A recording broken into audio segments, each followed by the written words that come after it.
In most UFO incidents, common characteristics include a scarcity of eyewitnesses, lack of physical evidence, blurry targets, and occurrences during nighttime.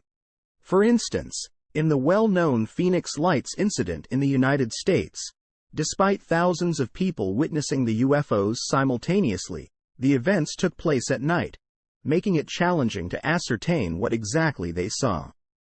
However, in 1994, at a school in Zimbabwe, Africa, over 60 students not only witnessed a UFO but also observed unidentified beings exiting the craft. Remarkably, this encounter took place in broad daylight, making it a close encounter of the third kind in broad daylight. To validate their accounts, the students were individually isolated and asked to draw what they had witnessed. Astonishingly, their drawings matched one another remarkably. What did they really see? Today, let's delve into the incident of the UFO landing at the school. On September 16, 1994, in Ruwa, Zimbabwe, there was a private primary school called Ariel School. The school had students aged 6 to 12, including both black and white students from affluent local families. At 10 a.m. that day, all the students were playing on the playground while the teachers were having a meeting inside the school building. In front of the playground, there was a grassy area with trees, separated by a school fence, while the students were playing and having fun. A group of students noticed a silver disc-shaped object descending slowly from the sky and landing in the trees in front of the playground. The object had a shining silver exterior, and although it was several tens of meters away across the playground, it quickly caught the attention of the students. Many of them ran to the fence, trying to get a closer look at what it could be. At that moment, two beings dressed in black appeared above the silver object. One was standing on the disc, and the other was on the ground. The being on the ground started approaching the students, causing them to scream in fear. According to subsequent descriptions, these two beings resembled humans. They were wearing black one-piece suits and had gray skin. They appeared to walk without touching the ground, hopping in a funny manner. As the being got closer to the students, even in broad daylight, they were terrified and ran away. In the middle of the playground, there was a snack store owned by a woman named Allison Kirkman. She was busy rearranging goods when the students' screams disturbed her. They rushed into the store, claiming there was a small monster on the open space in front of the playground. Kirkman, upon hearing this, thought the students were trying to trick her into leaving so they could steal from the shop. She refused to leave and investigate, assuming it was a ploy based on previous incidents. Thus, she dismissed their claims. Later, the group of students ran into the school building, alarming the teachers who were in a meeting. The students told them about the spaceship and the strange little black person they had seen on the playground. The principal of the school also witnessed the children's distress. The teachers let the students speak and then sent two teachers to the playground with the students to see the little black person they described. However, when they arrived, they saw nothing. The students present at the scene claimed that the little black person and the spaceship had already left. The teachers then checked the area where the students claimed the spaceship had landed but found no traces of any flying object. Since no adults were present at the time, the principal and teachers believed it was a collective prank by the children and did not pursue the matter further. It was only the next day when many parents called the school, inquiring about what had happened that morning, as their children had exhibited symptoms such as night sweats, incoherent speech, and signs of fear after returning home. This led the school to start investigating what the students had witnessed that morning. Since there were no adults present at the scene, the investigation had to rely on the students' descriptions. This event also attracted the interest of the local media, who flocked to the school to interview and inquire about the incident with the students. Efforts were made to uncover what had occurred that day. Ordinary people would experience psychological trauma when faced with a UFO event, let alone children aged 6 to 12. During the interviews with the media, these children struggled to recall the events of that day. The parents grew increasingly dissatisfied, feeling that the media's presence disrupted their children's learning and daily lives. The school realized that they needed professional help to uncover the truth. They reached out to a person named John Edward Mack. John Mack was an American psychiatrist and the head of the Department of Psychiatry at Harvard Medical School. He specialized in child psychology and had been researching the psychological trauma of alien abductees since the 1990s, making him one of the world's foremost investigators in this field. The school invited Mack, and he took notice of the event. 2 months later, he arrived at Ariel School in Ruwa, Zimbabwe. Professor Mack first met with the students and provided them with psychological counseling. He then instructed them to independently draw what they had witnessed that day using paintbrushes. Drawing was an activity that every student enjoyed, so they enthusiastically participated, each describing what they had seen in their own way. The drawings revealed various different details. The students depicted the doors, windows, lights, landing gear, antennas, and cockpits of the UFO in different combinations. Some drew multiple windows, while others didn't include any.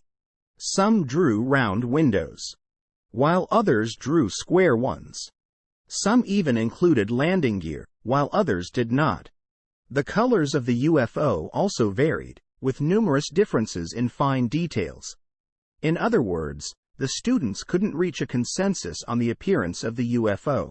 Regarding the observed extraterrestrial beings, some students drew them with hair, while others did not. Some depicted them walking on the ground, while others showed them floating in the air. This led many reporters to believe that the event was merely a collective hysteria among the students triggered by some form of stimulation.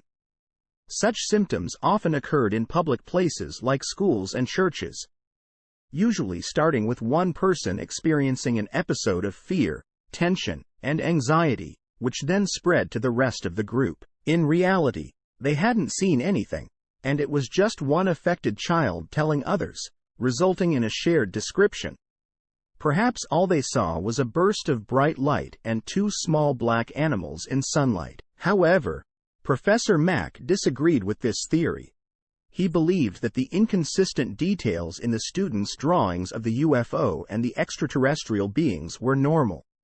Drawing is a manifestation of human nature, and each person's understanding of the same object differs. Drawing is the imagination and cognition of the human brain towards the external world, and is not a faithful recording like a camera. Even if someone draws a green sun, it doesn't prove that the sun is indeed green. Additionally, the distance from the target and the inability to see it clearly would also result in variations in the mental images formed. Despite the inconsistent details in the students' drawings, there were 2 points of consistency. Firstly, the UFO was consistently depicted as oval-shaped, with no one drawing it as circular, square, or rectangular. Secondly, the little black beings they drew were distinctly humanoid, with unusually large eyes. From these 2 points, Professor Mack confirmed that the children must have seen something unusual. As for the appearance of the extraterrestrial beings, the students' drawings and descriptions were mostly consistent. They were of short stature, wearing tight-fitting black suits, and one had long black hair, while the other did not. Their fingers were depicted as 3 to 4 in number, and they walked in a hopping manner, resembling the way astronauts move on the moon, although some students mentioned them floating. Professor Mack also noted a unique detail mentioned by a student named Lisa.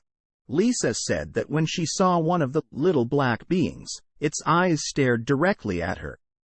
Suddenly, an image flashed through her mind, as if her head had been swept by a gust of wind. Instead of seeing the school, she saw an apocalyptic scene of the earth. All the trees had been cut down. The air was filled with unbreathable dust, and there was a strange smell. She then heard screams from her classmates beside her. Even as an adult, Lisa continued to share her experience at Ariel School on various occasions, describing this particular vision. Professor Mack believed that it might be some kind of message or warning from the extraterrestrial beings to Lisa or humanity, but the reason behind using this method remained unknown. Did the Zimbabwe UFO event really happen? From the interviews with these students, you can feel that they definitely saw something that day. They behaved naturally in front of the cameras, unlike a collective prank or mass hysteria. I thought it was an alien. He had big eyes. And I saw this silver thing in amongst this clump of trees with this one thing sitting on the side and another thing sort of like running up and down the top. Could you tell me what you saw on Friday? It looked like it was like glinting in the trees. Like it looked like roundabout like a disc. Like a round. Are you sure it wasn't a Harrier jump jet or an aircraft?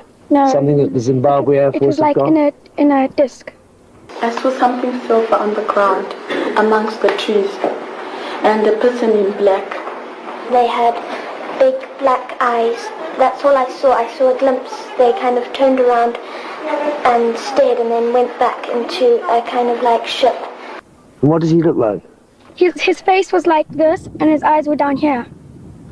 Over in the trees over there. Professor Mack eventually pointed out that collective pranks do exist among students. Older children would fabricate a lie and pass it on to younger children, resulting in the spread of a rumor. However, in this event, the children he interviewed didn't just hear about it. They all admitted to seeing something. The Ariel School incident did not reach a definitive conclusion, and no one in the school witnessed a UFO again. Everything returned to normal, and to this day, the school remains the same. This event is the most famous UFO event in Africa and one of the few cases of collective UFO sightings. In most cases, extraterrestrial beings are depicted with a specific appearance: short stature, big heads, and large eyes. Whether this is a collective subconscious imagination of the alien image or if they truly appear this way, we do not know. As for the students who witnessed the extraordinary phenomenon in 1994, it can be seen from the interviews that they had concerns. Perhaps they were afraid of not being believed or understood. However, Professor Mack did not mock them like others did. Instead, he earnestly encouraged them to recall their experiences, which indirectly empowered them. This is why they continue to insist on their views and choices even in adulthood, without easily doubting themselves, giving up, or compromising. Well, that concludes this video segment. Thank you all for your attention, and we'll see you next time.